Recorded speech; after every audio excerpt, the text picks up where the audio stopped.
Hi, my dear friends. I am here with you to explain the poem Birches by Robert Frost. I will start with a small introduction which helps you. The poem Birches was first published in the Atlantic Monthly in 1915 and later included in Frost's 1916 collection Mountain Interval. Birches is written in blank verse, which means it does not have a rhyming pattern. And the poem explores themes of nature, childhood, imagination, and the human experience. It also delves into the tension between reality and imagination and the desire to escape the harsh realities of life. The act of swinging in Birches is presented as a way to escape the hard rationality or truth of the adult world, if only for a moment. It consists of 59 lines.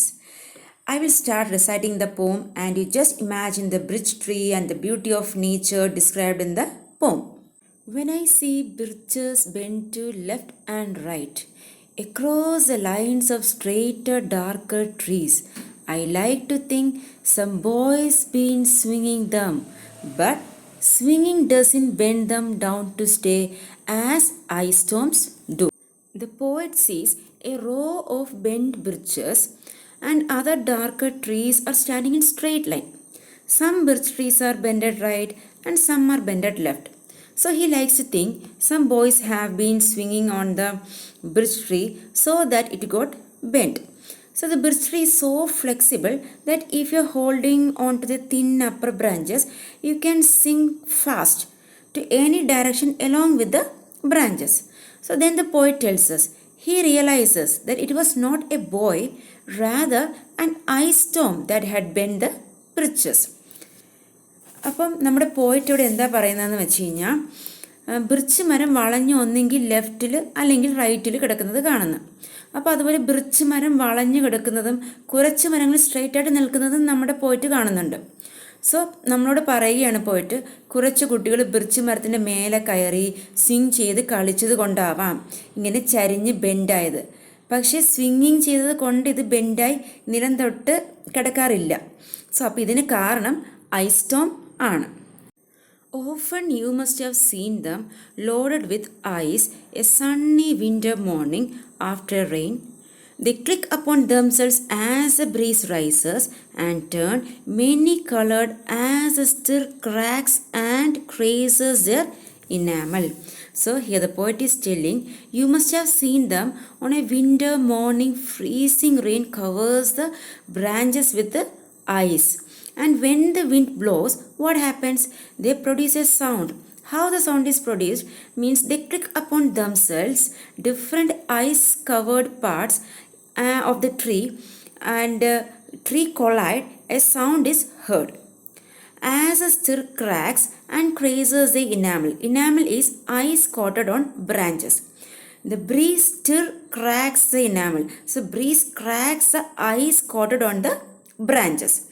So often you must have seen them loaded with ice a sunny winter morning after rain.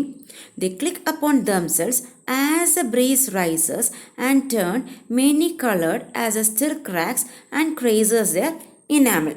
So when the wind blows, what happens? They produce a sound. And how the sound is produced? They click upon themselves and different ice-covered parts of the tree collide and the sound is heard. So winter morning, freezing rain bridge മരത്തിനെ ice കൊണ്ട് മൂടും. കാറ്റ് വീശുമ്പോൾ എന്ത് സംഭവിക്കും?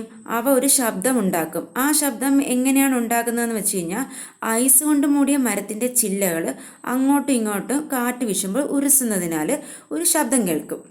അപ്പോൾ കാറ്റ് വീശുമ്പോൾ bridge മരത്തിൻ്റെ ശിഖരങ്ങളിലുള്ള മഞ്ഞ് ക്രാക്ക് ആകും. So as a stir cracks and crazes the enamel. Enamel is ice coated on branches. Soon the sun's warmth makes them shed crystal shells, shattering and avalanching on the snow crust. Such heaps of broken glass to sweep away. You would think the inner dome of heaven had fallen. So the warmth of the sun makes the fragments snow that look like crystal shell fall down from the birches like such big heaps of broken glass that one thing that the inner dome of the heaven has been broken into pieces and has fallen in the ground. So സൂര്യൻ്റെ ഇളം ചൂട് മഞ്ഞ് കൊണ്ട് മൂടിയ ശിഖരങ്ങളിൽ ഏറ്റ് മഞ്ഞുകട്ടകൾ നിലത്ത് വീഴുന്നു. അപ്പം സ്വർഗത്തിൻ്റെ ഉള്ളിലെ ഡോം താഴെ നിലം പതിച്ച് കിടക്കുകയാണെന്നതുപോലെയാണ് ഇവിടെ കവിക്ക് തോന്നുന്നത്. They are dragged to the withered bract by the Lord, and they seem not to break. Though once they are bowed so low for long, they never right themselves. You may see their trunks arcing in the woods years afterwards, trailing their leaves on the ground like girls on hands and knees that throw their hair before them over their heads to dry in the sun. They are dragged to the withered bract by the Lord. So here the Birches are bowed down to the dry fern growing on the earth, and they seem not to break.